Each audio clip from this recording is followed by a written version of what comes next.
3월 13일 금요일 묵상예배 함께 시작하겠습니다. 찬송가 149장 찬송 함께 하시겠습니다. 찬송가 149장입니다.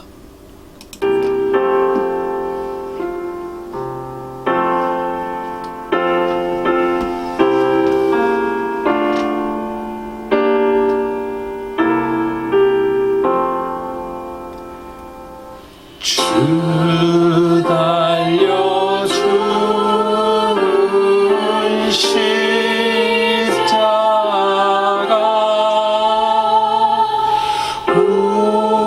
우리가 생각할 때에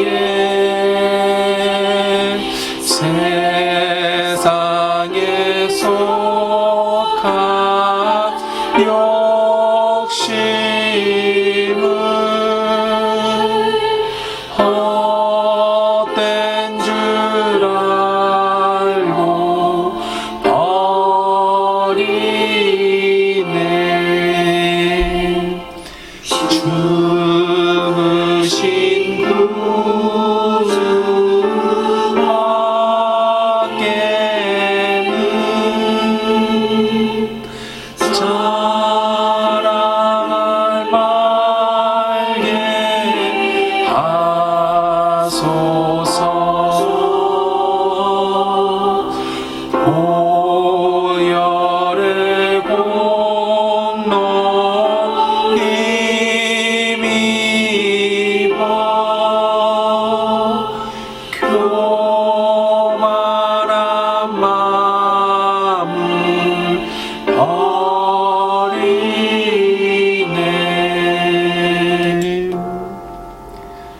못 박힌 손발 보니 큰 자비 나타내셨네.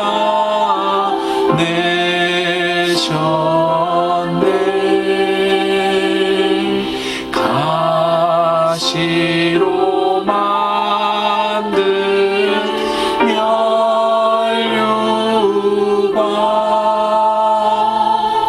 우리를 위해 쓰셨네. 온 세상 만물 가져도 주내 못 갚겠네.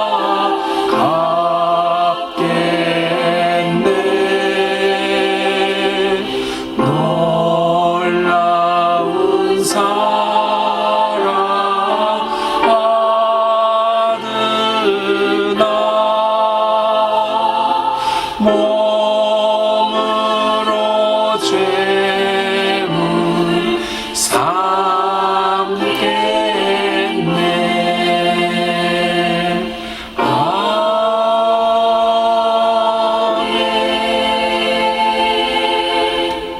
자비하신 하나님, 오늘 우리가 함께 예배할 수 있게 하심을 감사합니다. 각자의 처소에서 하나님 앞에 예배할 때에 우리 예배를 기쁘게 받아 주옵소서.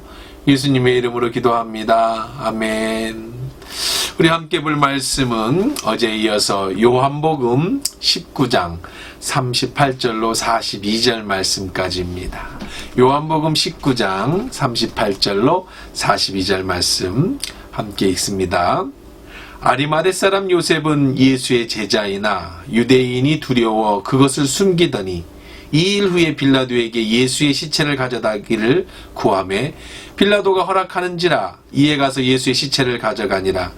일찍이 예수께 밤에 찾아왔던 니고데모도 몰약과 침향 섞은 것을 100리트라쯤 가지고 온지라. 이에 예수의 시체를 가져다가 유대인의 장례법대로 그 향품과 함께 세마포로 쌌더라. 예수께서 십자가에 못 박히신 곳에 동산이 있고 동산 안에 아직 사람을 장사한 일이 없는 새 무덤이 있는지라. 이날은 유대인의 준비일이요 또 무덤이 가까운 고로 예수를 거기 두니라. 아멘. 좋으신 하나님, 이 시간에 말씀 들을 때 하나님의 음성이 들려지는 은혜의 시간 되게 하나님 도와주시고 인도하옵소서. 예수님의 이름으로 기도합니다. 아멘. 예수님이 그렇게 십자가에서 죽으셨습니다. 근데 오늘 예수님이 죽고 난 이후에 성경에서 자주 등장하는 이 아이러니란 그러한 기법이 다시 등장합니다. 아이러니한 일이에요. 그것은 무엇이냐면 누가 예수님의 장례를 치루어 줄 것인가? 누가 예수님의 장례를 치러줄 것인가? 원칙대로라면, 상식적으로라면 누가 치러줘야겠습니까? 예수님의 12 제자들이 치러야겠죠. 예수님의 형제들이 치러야겠죠. 누가 상주가 돼야 될까요? 베드로가, 요한이, 야고보가 상주가 돼야 될 겁니다. 그런데 거기에는 아무도 없었습니다. 장례를 치러줄 예수님의 제자가 없었다는 거예요. 그런데 무엇이 아이러니냐? 하나님은 예수님의 육신의 몸에 대한 장례를 최고의 장례로 치르십니다. 왕의 장례를 치르셔요. 하나님의 나라는 이 땅에서 보여지는 나라가 아니라 영원한 나라이고 그 영원한 나라를 위해 예수님이 십자가에서 죽으셨지만, 그러나 이 땅에 사는 동안에 옷 입었던 육신의 장례는 그 어느 왕의 장례에 못지않은 큰 장례를 치러주더라는 겁니다. 그게 어떻게 가능했는가? 오늘 38절에 보면 아리마대 사람 요셉은 예수의 제자이나 유대인의 두려워하여 그것을 숨기더니 2일 후에 빌라도에게 예수의 시체를 가져가기를 구하매 빌라도가 허락한지라 예수에게 가서 예수의 시체를 가져가니라. 누가 예수의 시체를 가져갔느냐? 누가 장례를 집례했느냐? 아리마대 사람 요셉이라는 사람입니다. 그럼 아리마대 사람 요셉이 누구인가? 성경은 그 아리마대 요셉에 대해서 존귀한 자다, 공회원이다. 요한복음에서는 오늘 본문에 보니까 빌라도의 예수를 구함에 허락한지라, 거기에서 예수의 제자이나 유대인에 두려워했다, 그렇게 얘기를 해요. 숨어있는 제자라는 거죠. 숨어있던 제자 아리마대 요셉이지만 그는 공의회원, 지금으로 하면 국회의원쯤 되는 그런 권력을 가졌고 부자였다고 그렇게 얘기를 합니다. 마가복음에 보면 당돌이 예수의 시체를 달라고 빌라도에게 요구하니라고 하는 걸 봐서 그가 예수님의 십자가에 돌아가신 후에 완전히 변신했던, 완전히 하나님 앞에 다시 돌아왔던 그런 제자로 보여집니다. 그래서 그가 이제 예수님의 시체를 가져갑니다. 예수님의 시체를 가져갔어요. 그리고 그 시체로 예수님의 장례를 준비하고 무덤을 두었는데 이렇게 얘기합니다. 41절에 예수께서 십자가에 못 박히신 곳은 동산에 있고 동산 안에 아직 사람을 장사한 일이 없는 새 무덤이다. 겟세마네 동산 근처에 장례를 치르고 무덤을 쓸 수 있는 무덤이 있었는데 새 무덤이었다. 이게 굉장히 놀라운 일이에요. 왜 이게 놀라운 일이냐면 이스라엘에 있어서 새 무덤은 가격이 어마어마합니다. 사실 이스라엘이라는 나라는 작은 나라고요. 거기에서 새 무덤을 쓴다라는 것은 그 금액이 뭐 왕가나 엄청난 부자가 아니고는 무덤을 새로 살 수 없습니다. 대부분 납골 땅처럼 사람들이 그냥 계속해서 식구들이 이용하고 그러게 되죠. 예수님은 그 전에 다른 시체를 넣어두지 않는 새 무덤, 어마어마하게 비싼 새 무덤이었겠습니다. 거기에 세마포라고 하는 것은 정말 귀한 옷입니다. 그런 뭐라고 할까요? 그런 면직리 유지요. 그런가 거기에 세마포에 예수님을 쌓았습니다. 그리고 유대인들은요, 더운 열대지방이라서 장례를 3일장, 이틀장을 치르게 되면 부패가 굉장히 심합니다. 그래서 방부제와 향신료를 넣습니다. 그것이 모리약이라고 하는, 유향이라고 하는 그런 것들이에요. 그래서 예수님이 태어날 때도 그의 죽음을 기억하는 모략, 유향 이런 것들을 동방박사가 황금과 함께 가져오지 않았습니까? 여기 보면 39절에 일찍이 예수께 밤에 찾아왔던 니고데모, 우리 잘 아는 니고데모죠. 모략과 침향 섞인 것을 100리트라쯤, 모략, 침향 이것들을 얼마큼을 갖고 왔느냐? 100리트라. 이건 잘 구별이 못하죠. 이 정도의 양이면 어느 정도의 양이냐면 왕가의 장례를 치를 정도로 엄청난, 사람 너무 비싸서 약간 넣는 아주 귀한 향신료인데 그것을 100리트라 엄청나게 갖고 와서 예수님의 시신과 함께 넣어줬다라는, 향품과 함께 넣어줬다라는 겁니다. 놀랍지 않습니까? 예수님은 비록 십자가에서 죽으셨지만 그 남은 육신은 하나님께서 최고의 장례로 그렇게 치러주셨다는 겁니다. 사랑하는 성도 여러분, 사명자는 죽지 않지만 그 사명자가 사명을 다 마치고 죽을 때는 그 받을 영광, 물론 우리의 장례가 예수님의 장례처럼 그렇게 거창한 장례가 아닐 수도 있습니다만은 우리의 인생은 그때부터 시작되어지는 거예요. 예수님이 십자가에서 죽으시고 부활하시면서 모든 권세를 그의 발 앞에 두셨어요. 모든 이름이 그 앞에 무릎 꿇게 하나님이 하셨습니다. 우리의 인생은 이 땅에서 주를 위해서 헌신하고 수고하며 그렇게 살다가 죽은 후에는 하나님이 우리에게 주실 그 영광은 이 땅의 고난과는 비교할 수 없는, 예수님이 육신을 벗고 이제 죽음을 맞이하셨지만 그 육신은 하나님이 최고의 장례로 예수의 죽음을 기억해 주셨다라는 사실입니다. 우리의 사명이 다 하는 날, 우리가 주의 영광을 보게 될 때에 주님이 두 팔을 벌려 나를 안아주시고 수고했다. 그리고 우리는 다시 부활하게 될 텐데 우리의 육신의 가장 아름다운 모습으로 다시 영혼과 함께 부활해서 영원한 천국에서 하나님을 만나게 될 줄 믿습니다. 중요한 거 한 가지만 더 봅시다. 예수님의 숨어있던 제자들, 그들을 주님은 사용하셨다는 거죠.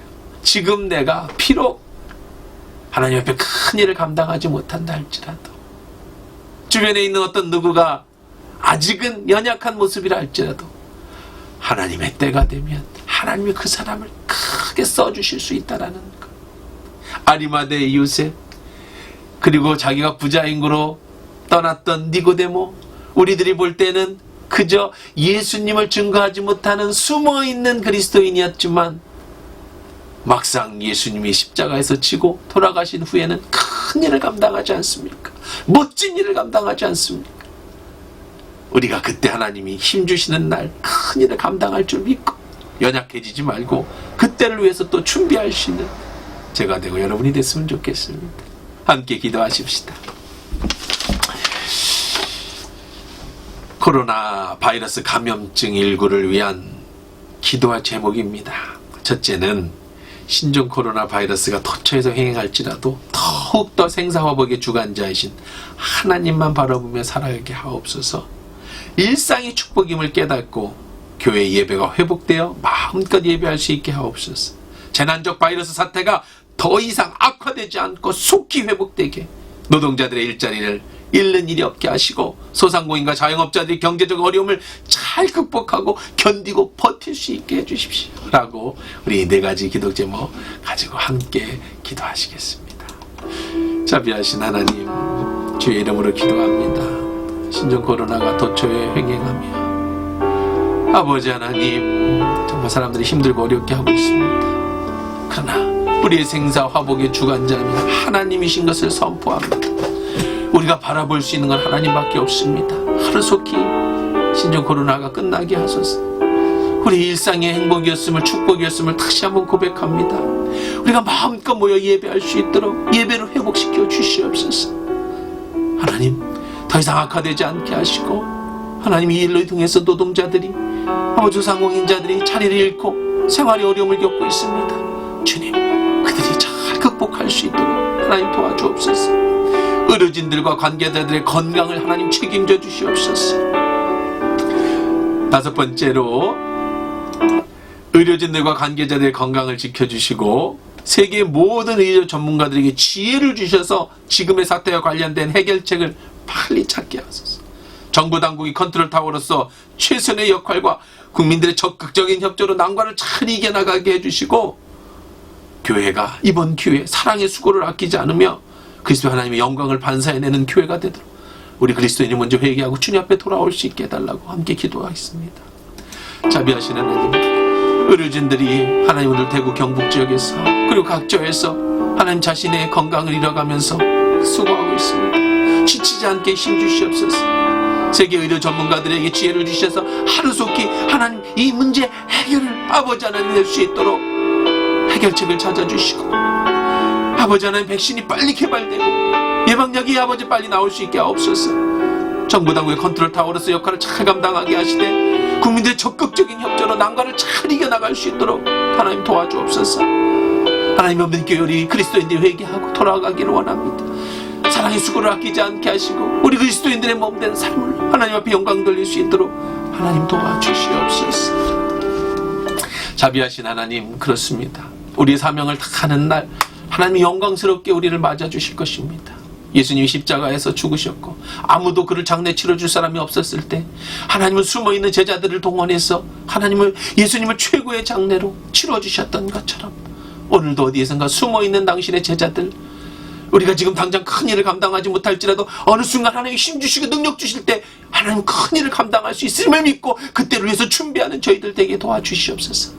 영광의 나라와 그 큰 뜻이 우리 가운데 임하기를 소원하고 하루속히 신종 코로나19의 이 어려운 문제가 속히 해결되어 마음껏 예배하고 마음껏 찬양하고 마음껏 기도할 수 있게 하시고 오늘 우리의 삶의 일상이 행복이었음을 감사하며 거룩하신 예수님의 이름으로 기도합니다. 아멘. 하늘에 계신 우리 아버지 이름을 거룩하게 하시며 아버지의 나라가 오게 하시며 아버지의 뜻이 하늘에서와 같이 땅에서도 이루어지게 하소서. 오늘 우리 길에 할 양식을 주시고 우리가 우리에게 잘못한 사람을 용서하여 준 것 같이 우리 죄를 용서하여 주시고 우리 시험에 빠지지 않게 하시고 악에서 구하소서. 나라와 권능과 영광이 영원히 아버지의 것입니다. 아멘.